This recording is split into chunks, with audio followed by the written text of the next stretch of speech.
Fellow content creators, isn't it frustrating when you forget a name and you have to start again? Welcome back to Movies TV Mad. You can follow me on Twitter at Movies TV Mad. Smash the like button if you like me. Subscribe if you're new. Please have your say. A very, very, very warm welcome to Monday's edition of the DC Universe Daily. It's a very sunny day again here in Cyprus, which makes me sunny and happy. It gives me a very happy disposition. It is Monday's edition of the DC Universe Daily, and there are so many rumours for Superman Legacy, casting rumours out there, which makes me very excited because this is what DC right now has over Marvel, because there's a Superman movie in development and there's nothing bigger than that, everyone. The only thing people want to talk about on the internet, CBM related, is the casting rumours of Superman Legacy. And this is what we're going to have in the next 2 months. We're going to have, the chitter-chatter about casting rumours. And when the casting's done, everyone's going to have an opinion on the casting that James has made for Superman Legacy, and the villain of the story and what direction he's going to go in with Clark and Lois and the DC Universe in general. It's the only thing people are going to want to talk about. And so there's been yesterday was some silly rumours, crazy rumours, and you've got to be naive if you believe any of them, but this is what we got yesterday. Bradley Cooper was offered the role of Lex Luthor and he turned it down. I don't believe that for a minute. That James Gunn is looking for a black actor to play Lex Luthor, and this Lex Luthor will have superpowers. So I'm going to assume that the rumour got mixed up a bit. Maybe James is going to have Lex Luthor in this version have the iconic power suit from the comics, the one that makes him as powerful as Superman. I'd like to see that in live action. I think we've seen it in... Have we seen it in the Arrowverse before in Supergirl? I'm not sure. I think we have. There was kind of a power suit in Smallville that Lex was going to wear, but Lana wore it instead, but you couldn't actually see it. It was something that was injected in her. And, but it would be great to see the proper iconic power suit that Lex Luthor wears in the comics. So bring it on. Personally, I don't want to see a black Lex Luthor being cast, and I got a pile on for this yesterday. If I say I don't want a black Lex Luthor, I get attacked. If I say I don't want a white Axel Foley, I get the Medal of fucking Valor. It's insane. This is the hypocrisy we have in our culture today. The reason I don't want a black Lex Luthor, because Lex Luthor is supposed to be white. I know in animation, black artists have cast him before. I'm very well aware of it. But there's a difference between a black artist voicing Lex Luthor and performing him in live action. It's not a deal breaker. If we get a black Lex Luthor, we get a black Lex Luthor, but it is not my preference. Although progressives won't like that kind of casting either, because progressives don't like minorities and women playing kind of villains, negative representations of the black community, the female community, and different kind of minority communities as well. So that's not going to go down very well either. It's very interesting in Guardians of the Galaxy Volume 3 that James race bent an original white character and cast a black artist in that role. And he was a really, really evil character. And I'm surprised woke Twitter didn't turn on James, and they didn't. And it's crazy, right? Because if you look at his cast of the Guardians, they're predominantly white, right? But he cast a black villain. He literally race bent a villain and made him black. So it's interesting, if we do get a black Lex Luthor, how woke Twitter will react to that. Now listen, I love the casting of Lawrence Fishburne as Perry White. If we're going to get that level of black actor as Lex Luthor, for example, if Denzel Washington was cast as Lex Luthor, how could I fucking argue with that? I wouldn't. I'd have to be a flipping racist to not want Denzel Washington as Lex Luthor. He's one of the greatest actors of all time. But what I'm saying is, I don't want you to go and pick a random black actor and say, ooh, we're being inclusive. You can see yourself on the screen. Oh, great, black people can see themselves as an evil megalomaniac. Isn't that great? Great, go for it, James. Let's all have a laugh as everyone melts down. But look, as I say, I never lost my shit about Larry Fishburne being cast as Perry. It didn't bother me because I know Larry Fishburne is a great fucking actor. Again, I would have to be a racist to be upset about that. I just don't want some random black actor or minority actor picked just because it's inclusive. Now, I would rather have a black Lex Luthor than a black Superman, and we don't know. Maybe James Gunn's Superman will be black or Latino or Latinx. That's another crazy thing. You don't know whether to say Latino these days or Latinx. It's like, basically, it's the translation of arguing on your own in a library. We do live in crazy times, don't we? So the rumours are absolutely insane. I'm going to give you the advice I gave you when I read the article from THR about all those rumours. Trust no one. But let me tell you something else. This is what happens. Now, clever writer-directors, clever creatives like to leak fake news about plot details, about casting rumours. I think James Gunn is being very, very naughty here and leaking false information. Now, is there any Doctor Who fans in the house? Well, months and months ago, before we found out that Tennant would return as the 14th Doctor and Ncuti Gatwa would be cast as the 15th Doctor, there was a rumour that David Tennant would be the 14th and full-time Doctor, brand new Doctor after Jodie Whittaker. This rumour was going down, around Twitter. It split the fan base, but when everything was made clear, Russell T Davies admitted he leaked the rumour himself. Now, I believe all these casting rumours, all these plot details and rumours and leaks are fake, and they're leaked by James Gunn himself. It's to distract us from what's really going on so we don't get on the scent of who he's really casting. So I don't believe any of the people that are being linked to this movie are necessarily going to be in this movie. Now, we know that he said he will work with actors and, crew people and producers that he's worked with before on Guardians. He's already cast one person for Superman Legacy from Guardians of the Galaxy. Some people think it's Bradley Cooper. Yesterday we had the rumours that Bradley turned down the offer of playing Lex Luthor. Again, I think that's bullshit. If I could choose the people he's worked with before to be involved in the new DC universe and Superman Legacy, it would be Bradley Cooper. It would be, Zoe Saldana, or Zaldana. How do you say her second name? She's a great artist. She's great in Guardians. She was great as, Uhura in Star Trek. She's just great. She's great in the MCU as well. So I think she's great. So I would definitely be looking at people like that. But he's going to cast his Guardians cast members. Chris Pratt. Love to see Chris Pratt at DC playing someone. And no, undoubtedly, he will. Who they get to play will be interesting. In terms of Bradley Cooper, I don't really see him doing much these days. I don't know when was the last time he made a movie. Maybe you lot can tell me. So I said this last week that maybe Bradley Cooper will play maybe something he can voice. Maybe Bradley doesn't like the attention. Was he even at the premiere of Guardians Volume 3? I don't think he was. Am I wrong about that? Not sure. He's a very, very private man these days. So we'll see. I mean, look, Bradley Cooper as Lex Luthor would work for me. He's a fine actor. But it's big. This is what everyone wants to talk about right now. Who he's going to cast. Because these are iconic characters.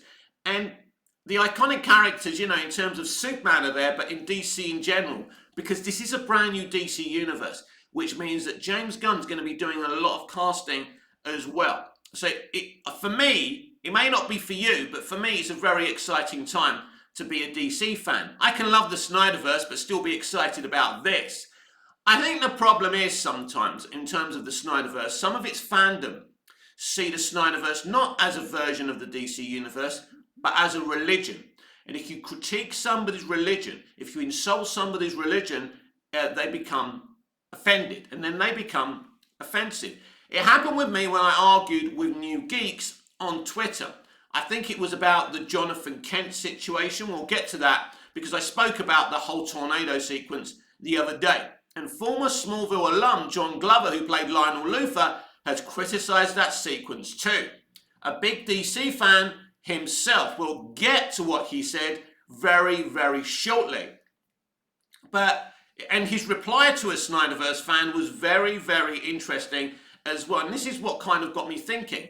It kind of knocked on my head that a lot of Snyder fans see the Snyderverse as a religion, and they look at it in deep context. I think that Zack does put this deep context in his movies, but I think a lot of Snyderverse fans, when they get very, very arsey with people who critique the Snyderverse, it does take a darker turn sometimes, like it did between me and New Geeks, because one minute we're debating the Snyderverse. I told him, that I love the Snyderverse, I love Man of Steel. I was just critiquing something from the movie, but he couldn't understand it. All he could do is say, you're still following me, you're still following me. Yes, we can disagree. And this is the problem. There's people who just don't understand how you can disagree but still follow their platforms. It's crazy. Arguing, disagreements isn't a call to war, but for some people it is. And so John Glover spoke about the tornado sequence and actually called it bad writing. But then John critiqued the moment Clark destroys the sexual harassers from the bar's truck. Now, what's very interesting, and it's clear that maybe John Glover has never watched his own show, Smallville, before. Most actors don't watch the stuff that they do, and that's okay. There's a very similar sequence to that in Smallville. In the Smallville pilot, after Whitney Fordman, the school bully, the star footballer dating Lana Land, the young woman that Clark's in love with, bullies him, he takes his truck and sandwiches it between two other trucks. Do you remember it? Who did this to my truck? Do you remember that in the Smallville pilot? Literally, Zack and his kids used to sit there watching Smallville every week. I think this was a reference, a bit of love to Smallville from the Man of Steel director. So John Glover saying that, Clark wrecking the sexual harasser's truck is bad writing and is bad when literally the show he worked on kind of did it themselves, and what you're criticizing from Man of Steel was actually done as a shout out, a reference to what actually happened in Smallville, John. So you can't say that is bad writing when your own show did it. And are we really, why are people so upset that Superman, Clark Kent, wrecked the car, the truck of a sexual harasser? He was a horrible human being. Clark could have destroyed him in that bar, could have killed him, but he held back. That's exactly who Superman is, and that's right. But in the end, Clark's got feelings. He poured lager over his head. He kept on pushing him. He threw an empty can on his back as he was walking out, and Clark bit his tongue. Didn't beat the living shit out of him, even though he knew he could. That's the difference between Lex Luthor and Clark Kent. Clark has power, but he won't use it to destroy and to hurt. Lex Luthor will. That's the difference between the two characters, and that's what Snyder and Goyer and Nolan are doing with that scene. You either get it or you don't. Now, we spoke about the criticism of the tornado sequence the other day, and I have critiqued that scene. I understand the element of Jonathan Kent not wanting his son to out himself, wanting to protect his son. But I can't see Superman, the Superman that I know and love, the Clark Kent that I know and love, standing there and allowing his father to die for self-preservation, no matter what his father wanted and told him not to do. Doesn't make sense, and I understand the criticism of that, even though I do love Man of Steel. As I say, I can critique Man of Steel and still love it, but some people want to live in an echo chamber. Some people don't want to critique the things that they love. I can. I love analysis. It's fun. I'm obsessed with a lot of TV shows. I love Smallville. I can critique elements of Smallville.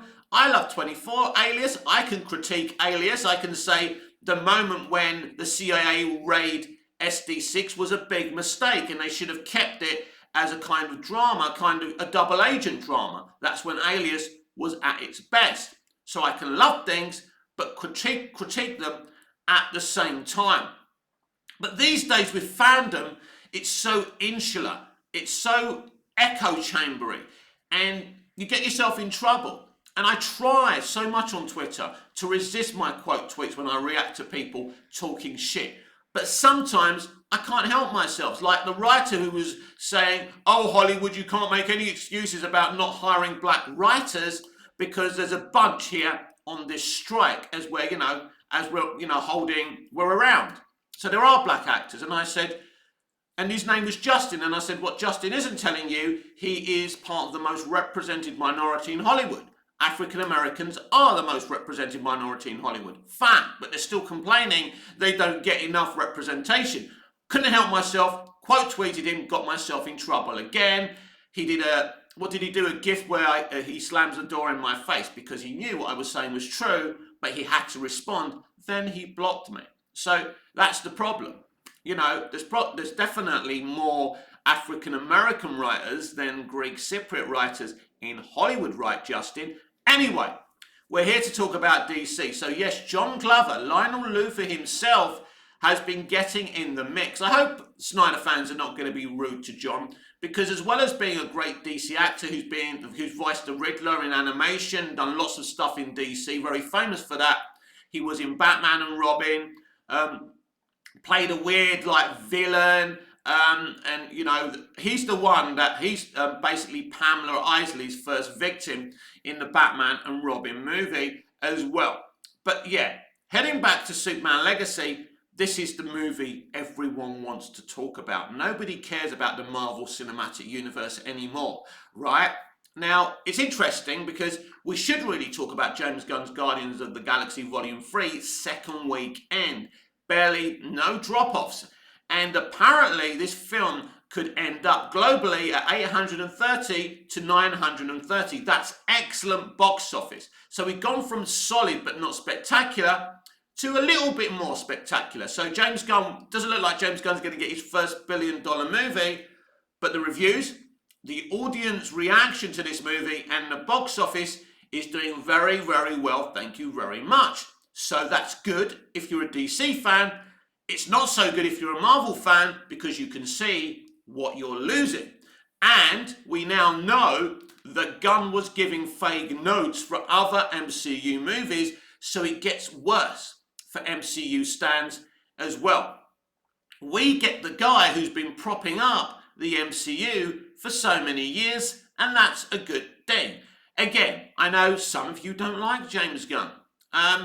And some of you may feel you have good reason for not liking James Gunn, but he's running this thing. I am a DC fan, and I'm going to get behind this until James gives me a reason not to get behind this. And the casting could be one of those moments, because casting Superman is huge, because we've just lost one of the best versions of Superman in Henry Cavill we've ever had. So this casting really has to work. But I don't believe any of the rumoured castings is the actor who's going to get the role. I think the actor probably will be a relatively unknown, unless he goes for someone really famous, which could be shocking. But look, James Gunn's leaking all this information out on purpose. Creatives, writers, directors do it all the time. It's very, very clever. This is why I don't believe any of these rumours. And it's, as I said the day before yesterday, and I said it yesterday as well as we read that THR Heat Vision article. When you mention someone like David Cornsweet, someone that's been a fan casting for a long time and rumoured for a long time, it's probably not him getting the role, and it's a definite misdirect. I don't think that basically the media and entertainment access media actually know what's going on with any of these casting choices. So because the Wrap got involved, they were the ones spreading rumours about a black Lex Luthor, a Lex Luthor with superpowers and stuff like that. So I don't believe a word of it. And if you respect me and respect my knowledge and my sources, you will get excited. get excited about the rumours, because there's a reason everyone's spreading all this shit, all these rumours that are probably not true. But if you want to listen to me, don't take these too deeply. I'm sure you have your own ideas who you would like to play Superman, Lex, Lois and Jimmy. And I think it's very rare for a superhero character to have so many great supporting characters that you also have a defined idea and opinion of who should get those roles. I just think all these characters like Lex and Jimmy and Lois should all be unknowns. I think that's better, because the more iconic characters are, you need fresh faces that you haven't seen in other things. It's a shame that Hollywood doesn't really work. It works on a closed door policy. And I mean, we were hearing from an actress this week that said she wasn't cast for a role because she didn't have enough Instagram followers. And what chance have I fucking got? What chance has any up-and-coming struggling actor got if you need, 1 million Instagram followers to get a fucking role? It's insane. And if you think about it, once you're cast for that iconic role, if you're the right person, you'll get the followers they want you to get. But it's like they want the fandom to follow it. They think it's automatic. It's why Ncuti Gatwa was cast as the Doctor, because he's a very popular young actor. It makes sense because he has a young audience, a young, vibrant audience following him because of Sex Education. It was a genius piece of casting from RTD. Now I'm guessing the role of Superman may get a similar piece of casting from James Gunn if he's clever. But James Gunn has enough of a following, enough of a fandom himself for him not to worry about it. You just got to cast the right people for the roles. But I think entertainment has changed because of social media. And unfortunately for the worst, your social media interactions, your followers, your subscribers are very important to the industry. It's probably why the industry is on its knees right now, because every decision they have made is wrong. In terms of a black Lex Luthor, for example, you can be inclusive. You can have representation in entertainment while still making great entertainment. And I think when I hear the phrase, it's good to see yourself on the screen, that means we don't have to try. We're being inclusive. We don't have to be entertaining. We don't have to give you anything. And this is what's gone wrong in the industry. You can be inclusive. For example, in Superman 3, we have one of the most famous talented performers get cast in a role of a kind of comedic villain, aka Richard Pryor as Gus Gorman. I know a lot of you don't like that film and don't like that character, but I do. I love Superman 3, and I thought Richard was great as Gus Gorman. I mean, Richard didn't have a great time making that film either, because he was afraid of heights, and he was sad that they just used his talents as a comedian and not as a serious actor as well. But what they did here, they cast a talented gentleman of colour in an original role. They didn't recast Lex. I mean, that would have been interesting, right? Richard Pryor as the new Lex Luthor. Maybe he could have pulled it off. But anyway, he's an original character. It's inclusive. It works. And people enjoyed what they saw from Richard Pryor in that role. That's how you do good representation and inclusion. But there's so many problems with actually casting a black Lex Luthor. The progressives are not going to like, someone being race bent so you can actually make him into a villain, right? Because it's very difficult these days to please everyone. You've got people like me who don't want a black Lex Luthor. You've got people who probably do want a black Lex Luthor, but then think about it and say, well, isn't that problematic? Isn't that bad representation if you're representing a black man in a race-bending casting as a villain, as a negative example? It's a complicated world we live in today. Ultimately, cast the best actor. So as I go back to Larry Fishburne as Perry White, he absolutely was the best actor for that role. There's other people who could have had it, who may have been white, but I think no one can argue with Larry Fishburne playing Perry White. He's perfect.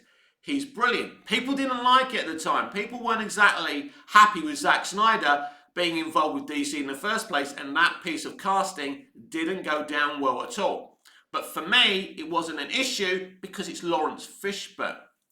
On Denzel Washington playing a potential Lex Luthor, I'd love to know in the comments what you think about the idea. Again, if that's the kind of black Lex Luthor we're going to get, take my money now, inject it in my veins. As I said earlier, I'd have to be a racist not to want that to happen. And so that would be a very, very ambitious piece of casting. Now, how old is Denzel these days? I think Denzel must be in his mid-60s, just under 70, something like that. He's no spring chicken. Now, in the comics, Lex Luthor has always been older than Clark. Now, what that age difference is, I mean, I don't think it's ever been, maybe I'm wrong, I don't really know my comic books that deeply, but I mean, if you cast a 20-year-old Superman, right, and you've got like a mid-60s Lex Luthor, that's a big age difference. Not that that's a big deal, by the way. I don't know if Denzel Washington would want to be in a CBM. But the good thing is he will be playing an iconic character. And, you know, you want the very best actors playing Lex Luthor because he's such a multi-layered dimensional character, very interesting. That's why Smallville pulled off the character so well, because Rosenbaum had the acting nuance to deliver. It's a bit like Jesse Eisenberg as Lex Luthor. People may not like that version. He may not have been the Lex Luthor we would have cast, but no one can doubt how multi-layered of an actor and talented of an artist Jesse Eisenberg is. And he nailed what Snyder and Terrio wanted him to do. And for me personally, it worked for me, right? It didn't work for a lot of people, but I thought he did an outstanding job as Luthor in Batman vs. Superman: Dawn of Justice. You will continue to hear many, many casting rumors and get hyped, get excited, because the only thing that Scoopers are going to be talking about in the next couple of years is Superman Legacy. We will go from the casting rumors to plot rumors, but James Gunn is a very secretive writer-director, and you're not going to know very much about this movie. You're not going to know the truth. You're only going to know what James wants you to know. So as a huge Superman fan, this is a very, very exciting time for me, as I repeatedly say every day. And we will be covering Superman Legacy.